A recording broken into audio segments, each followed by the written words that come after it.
Dear students, इस video में हम बात करेंगे ट्रांसफॉर्मर की बेटा, जो बहुत ही इम्पोर्टेंट टॉपिक है +2 क्लास के लिए।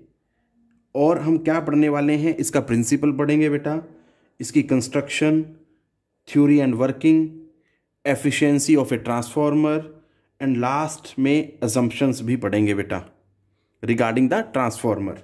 तो ये सारे पॉइंट्स हम देखेंगे one by one. So start करते हैं बेटा ट्रांसफॉर्मर से कि ये क्या होता है बेटा जी।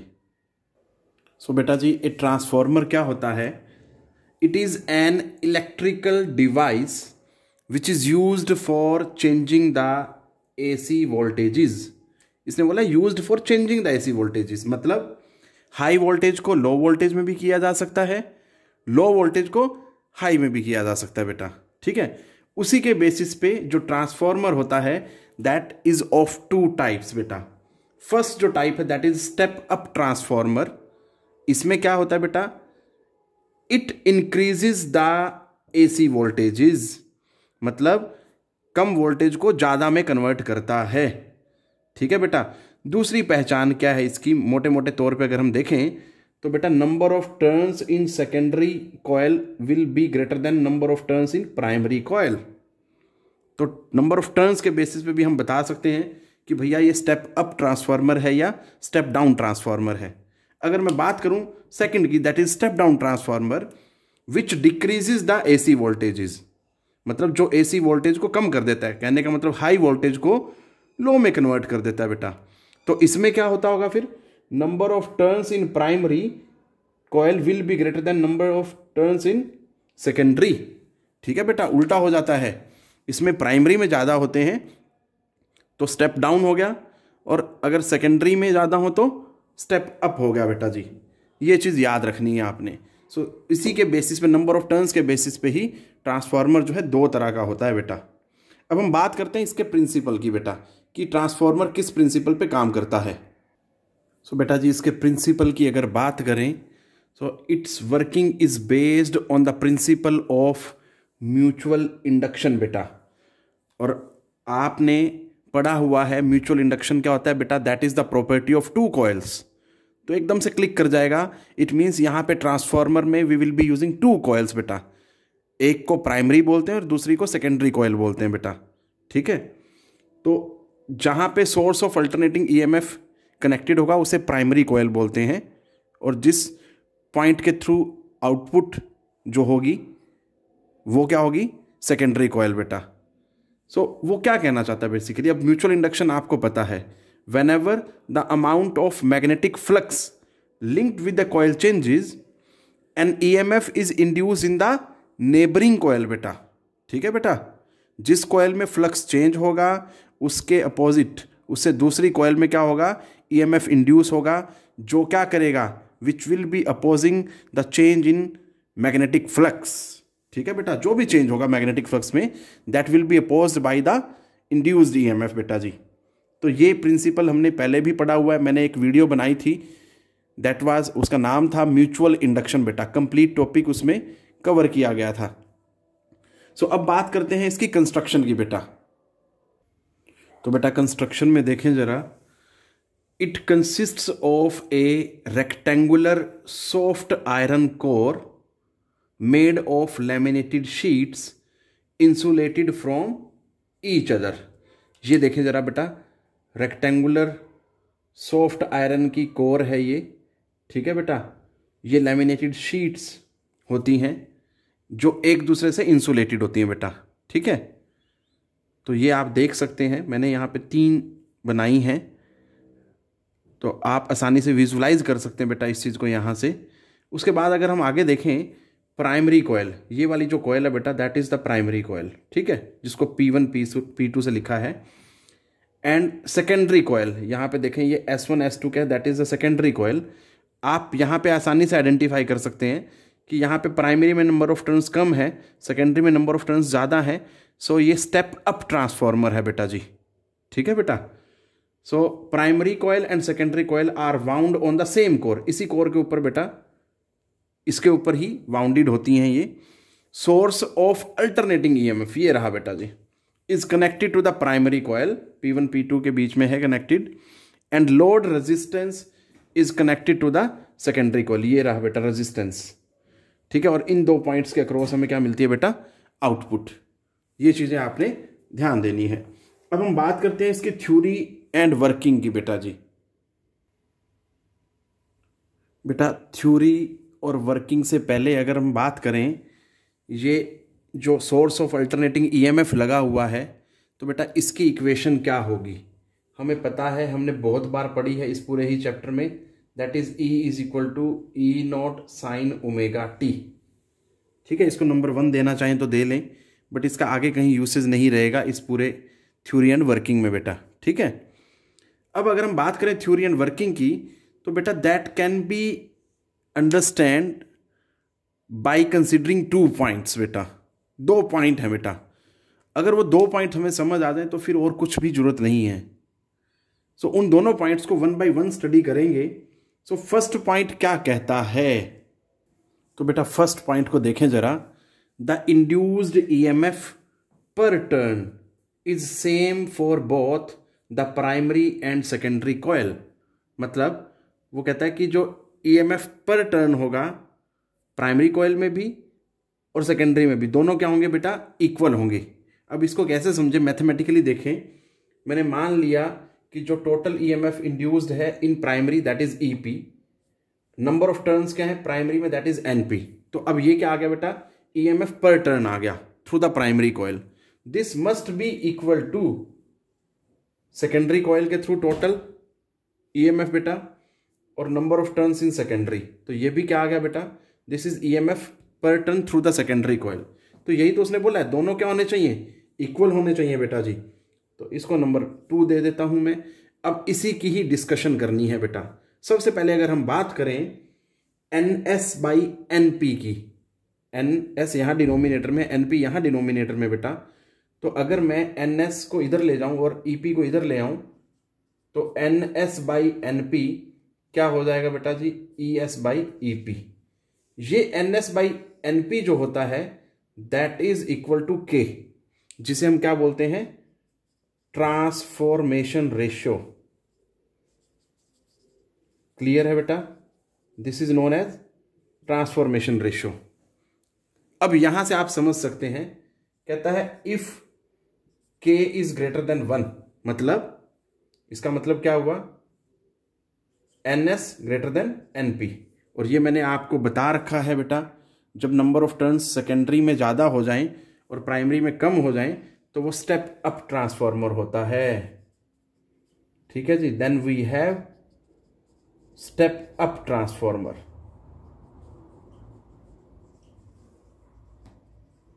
क्लियर है बेटा जी, याद रखनी है बात। इसी तरह से ही अगर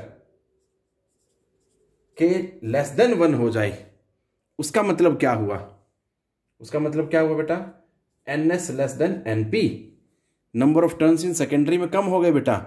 तो अगर सेकेंडरी में कम हो गए और प्राइमरी में ज्यादा हो गए तो वो क्या हो जाएगा बेटा, स्टेप डाउन ट्रांसफार्मर हो जाएगा बेटा जी। So then we have step down transformer. थोड़ा सा साफ लिख लें इसको बेटा, स्टेप डाउन ट्रांसफॉर्मर। ये चीजें आपने याद रखनी है बेटा जी। तो ये फर्स्ट पॉइंट है मेनली जो है, ठीक है। और एक चीज और याद रखें बेटा, वो भी मैं यहीं से डिस्कस करता हूं, देखें जरा क्या है।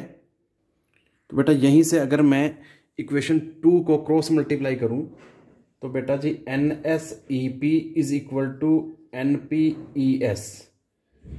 अब इससे जरा ध्यान से देखें बेटा, यहां पे 2 पॉसिबिलिटी बनती हैं। पहली पॉसिबिलिटी क्या है, अगर मैं मान लेता हूं कि NS ग्रेटर देन NP है, तो इस इक्वेशन के अकॉर्डिंग क्या होगा, देखो if NS greater than NP, तो बेटा जी हमारे पास EP जो हो जाएगा ना बेटा, that will be less than ES। ये चीज याद रखनी है, ठीक है बेटा। अगर NS ग्रेटर देन NP हो गया तो मतलब स्टेप अप ट्रांसफार्मर तो है ही, तो स्टेप अप ट्रांसफार्मर में ही जो EMF होगा थ्रू द प्राइमरी वो क्या हो जाएगा बेटा, कम हो जाएगा as compare to the secondary बेटा जी, ये चीज़ ध्यान देनी है। ठीक है, ये इक्विलिटी है ना बेटा, अगर ये ज़्यादा है इससे तो ये क्या हो जाएगा, कम हो जाएगा इससे, ये चीज़ ध्यान देनी है बेटा। तो then we have step up transformer. Second अगर हम बात करें, if NS less than NP हो जाए बेटा, तब क्या हो जाएगा फिर, अगर ये इससे कम हो जाएगा तो फिर क्या हो जाएगा, ये बढ़ जाएगा, EP will be greater than ES। ठीक है जी, तो हमारे पास क्या हो जाएगा, स्टेप डाउन ट्रांसफार्मर हो जाएगा। तो ये 2-3 तरीके हैं एटलीस्ट आपके पास पता लगाने के बेटा। ठीक है, एक ट्रांसफॉर्मेशन रेशियो से, एक नंबर ऑफ टर्न्स से देखते ही, और दूसरा जो है इंड्यूस्ड EMF की हेल्प से भी आप पता लगा सकते हैं बेटा कि स्टेप अप है या स्टेप डाउन ट्रांसफार्मर है। अब हम बात करते हैं सेकंड पॉइंट की बेटा। मैंने बोला था कि पॉइंट वाइज हम डिस्कस करेंगे, तो ये फर्स्ट पॉइंट डिस्कस किया मैंने थ्योरी एंड वर्किंग में। अब हम चलते हैं सेकंड पॉइंट की तरफ बेटा। तो देखिए बेटा, सेकंड पॉइंट क्या कहता है, the rate of transfer of energy from source ये रहा टू द प्राइमरी कॉइल ये रही। ठीक है बेटा, तो पहले तो इतने पार्ट को समझते हैं। Rate of transfer of energy बेटा, रेट मतलब डिवीजन में टाइम है, ट्रांसफर ऑफ एनर्जी मतलब वर्क और एनर्जी इक्विवेलेंट होते हैं बेटा। तो एक तरह से वर्क बाय टाइम, तो वर्क बाय टाइम मतलब क्या हुआ, पावर की बात कर रहा है। तो वो कह रहा है कि rate of transfer of energy from the source to the primary coil, मतलब पावर थ्रू प्राइमरी कॉइल, वो क्या बनेगी बेटा, EP into IP must be equal to rate of transfer of energy from primary coil to the secondary coil बेटा। ठीक है बेटा, मतलब जिस रेट से सोर्स से पावर जो है या एनर्जी प्राइमरी कॉइल पे ट्रांसफर होती है, उसी रेट से जो एनर्जी है must be shifted from primary coil to the secondary coil. तो बेटा ये चीज आ जाएगी। ठीक है बेटा जी, ये चीज आपने ध्यान देनी है। इसको इक्वेशन नंबर 4 देना चाहे तो 4 दे लें। ये मेरा सेकंड पॉइंट है बेटा। अब यहां से अगर मैं देखूं, मैं करंट थ्रू सेकेंडरी कॉइल भी निकाल सकता हूं, करंट थ्रू प्राइमरी कॉइल भी निकाल सकता हूं, that is up to us, आप कैसे यूज करना चाह रहे हैं बेटा। तो अगर मैं करंट थ्रू सेकेंडरी कॉइल निकालूं तो IS जो होगा बेटा, that is IP EP by ES। ठीक है बेटा, ये चीज याद रख सकते हैं। और हम क्या बोल सकते हैं, हमने इसको नंबर 5 देना चाहिए तो नंबर 5 दे दें बेटा। तो बेटा ES by EP is equal to K। ठीक है बेटा, बट यहां पे क्या आ रहा है, EP बाई ES आ रहा है, सो इसलिए 5 क्या बन जाएगा बेटा, IS is equal to IP by K। ठीक है बेटा, यहां से ध्यान देना है। अब यहां पे 2 पॉइंट फिर बनते हैं जो हमें बता सकते हैं कि बेटा ट्रांसफार्मर जो किस तरह का है बेटा। तो वो मैं करंट की फॉर्म पे भी बता सकता हूँ, on the basis of current. 3 तरीके मैंने पहले बताए थे कि कैसे कैसे हम पता लगा सकते हैं कि कौन सा ट्रांसफार्मर है। चौथा मेथड यहाँ पे मैं बता रहा हूँ बेटा, वो कहता है जो स्टेप अप ट्रांसफार्मर होता है बेटा, स्टेप अप में क्या होता है, K ग्रेटर देन 1 होता है बेटा। ठीक है, अगर K ग्रेटर देन 1 होगा तो बेटा जी IS क्या हो जाएगा, लेस देन IP हो जाएगा। ठीक है बेटा, तो मैं सीधा सीधा लिख रहा हूं कि if IS less than IP then क्या होगा बेटा, ट्रांसफार्मर क्या होगा, step up transformer, step up transformer. ठीक है बेटा जी। दूसरा इसके अपोजिट अगर बात करें, अगर IS ग्रेटर देन IP हो जाए, तो IS ग्रेटर देन IP हो जाए तो बेटा तब क्या हो जाएगा, step down transformer, step down transformer. ये बातें आपने याद रखनी है। सो ये 2 ही पॉइंट थे बेटा जिसके बेसिस पे कंप्लीट थ्योरी और वर्किंग को एक्सप्लेन किया जा सकता है एक ट्रांसफार्मर की बेटा जी। अब हम बात करते हैं एफिशिएंसी ऑफ ट्रांसफार्मर की। तो बेटा एफिशिएंसी को कैसे डिफाइन किया गया है, it is defined as the ratio of output power to the input power, output power मतलब सेकेंडरी कॉइल पे जो पावर है, और इनपुट पावर मतलब जो प्राइमरी कॉइल पे जो पावर है बेटा। ठीक है, तो इसको ईटा से लिखते हैं बेटा जी आउटपुट पावर। आउटपुट पावर बनेगी बेटा ES इंटू IS, और इनपुट पावर क्या बनेगी बेटा EP into IP। So this is the formula for efficiency of a transformer बेटा जी। अब हम बात करते हैं अजम्पशंस की बेटा। ये जो कंप्लीट थ्योरी और वर्किंग डिस्कस की गई है, तो वो कौन कौन सी अजम्पशंस कंसीडर करके बेटा एक्सप्लेन की गई है, तो वो हमने देखना है बेटा। तो बेटा ये जो complete working and theory explain की मैंने बेटा, वो बेसिकली 3 अजम्पशन पे बेस्ड थी। फर्स्ट क्या है बेटा, द प्राइमरी रेजिस्टेंस, मतलब जो प्राइमरी कॉइल का जो रेजिस्टेंस है एंड करंट जो है बेटा थ्रू द प्राइमरी, वो क्या है स्मॉल है बेटा, फर्स्ट अजम्पशन। सेकेंड अजम्पशन क्या है, there is no leakage of magnetic flux, मतलब जितना magnetic flux through the primary coil है उतना ही magnetic flux through the secondary coil मिलेगा। ठीक है बेटा, क्योंकि हमने प्रॉपर इंसुलेशन कर रखी है इन शीट्स की भी आपस में। ठीक है, और ये कोएक्सियल होती हैं, इस तरह से हैं ये कॉइल भी आपस में क्या बेटा इंसुलेटेड होती हैं, well insulated from each other. ठीक है, तो लीकेज की पॉसिबिलिटी बहुत कम रहती है, और वो भी हम अज्यूम करके चल रहे हैं कि देयर इज नो लीकेज। ठीक है, थर्ड जो है the secondary current is small. ठीक है बेटा, तो मतलब अगर मैं फर्स्ट और थर्ड पॉइंट को देखूं तो current through primary as well as secondary दोनों के थ्रू जो है दैट इज स्मॉल है बेटा। So these are the assumptions which we consider while explaining the transformer beta. That's it which I wanted to discuss beta in this video. Take care beta, पढ़ते रहें,